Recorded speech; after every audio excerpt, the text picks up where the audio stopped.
Gen Z will never own a home. Here's why.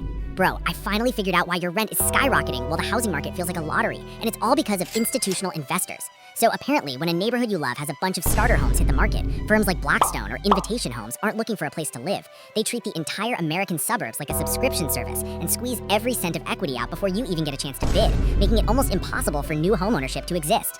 I spent all night researching the institutional single-family rental, or SFR, workflow because the math seems too predatory to be real. It was 1 a.m. and I was looking at how these firms use cost of capital advantages to outprice families. Here's the breakdown. First, they use the yield compression principle. They raise billions in dry powder from pension funds and use automated algorithms to find homes the second they're listed. Then, here's the kicker. They pay in all cash, no contingencies. The average family is basically a baby fighting an atomic bomb.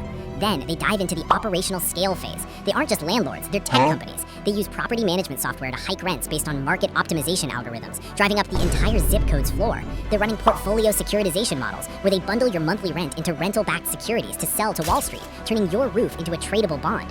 They spend years turning a community-owned asset into a high-margin, financialized commodity to maximize net operating income before bundling the whole neighborhood and flipping it to the next REIT.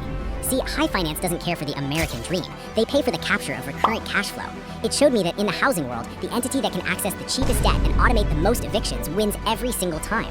Instead of building houses for people, these guys are made to think about the internal rate of return. By the time I finished, I realized how slimy the high finance world truly is. Subscribe if you want to see what industry gets exposed next.